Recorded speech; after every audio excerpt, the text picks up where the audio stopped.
Hey everybody, Steve here at Mount Sinai Memorial Park in Los Angeles. Sometimes it's referred to as the Hollywood Hills. See that fence right there on the other side of that fence?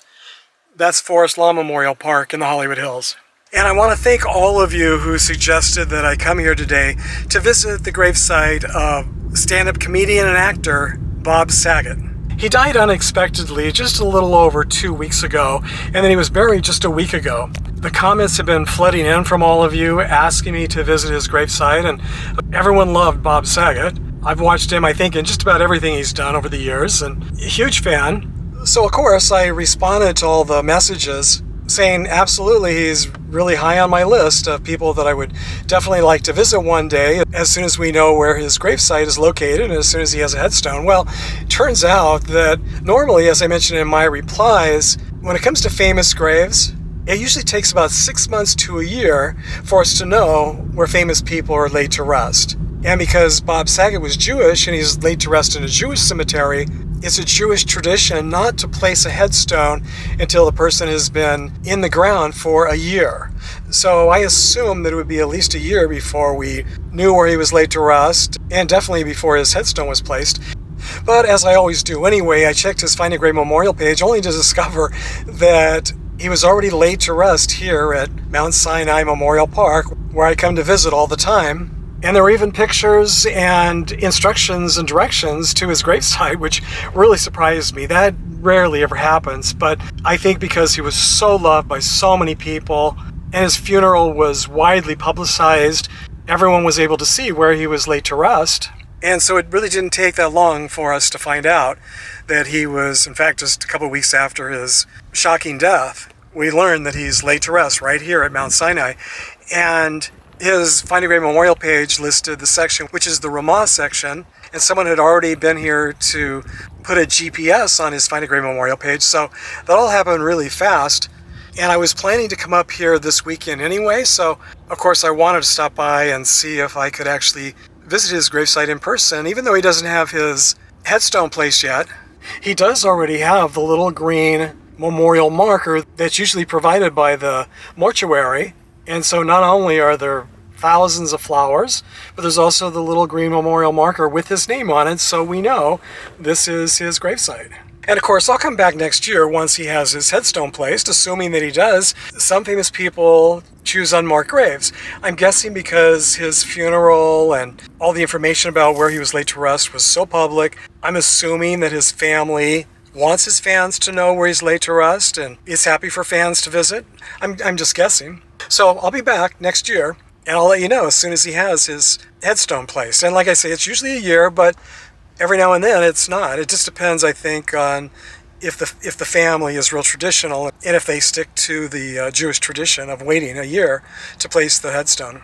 So Bob Saget, as I mentioned, I think he got his start as a stand-up comedian, and then in 1987, he shot to fame as Danny Tanner on ABC's sitcom TV show Full House, and that ran from 1987 to 1995. He also appeared in a number of episodes on the 2016 to 2020 Netflix sequel Fuller House.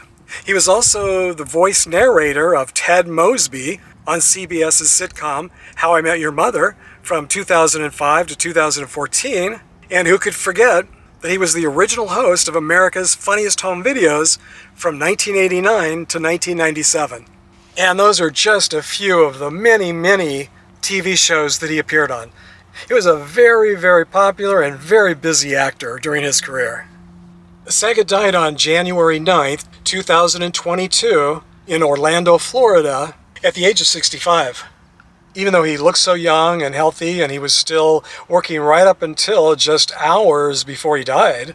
Apparently he was on a stand-up tour in Florida, and I believe it was just either the day or the night before he was found dead in his hotel room at the Ritz-Carlton. Apparently the autopsy has been done. Everyone wants to know, of course, how he died, and it didn't take too long before investigators ruled out any foul play or drugs. I guess when it comes to any famous death, they have to check all the possibilities. And right before coming here, I checked the news again just to see if they knew yet, if they had a definitive answer. But most of the websites, most of the reports I've read say that it usually will take weeks, if not months, to really know for sure, to get a complete autopsy completed and to know for sure. So at this point, the latest that I heard was that it's most likely that he just died in his sleep, maybe a heart attack or a stroke or something, that he was found in his bed. The last person he talked to was his wife. The night before, he said he was turning in and going to bed, and then the next day, around midday, when he didn't check out, they checked his room and found him still in bed,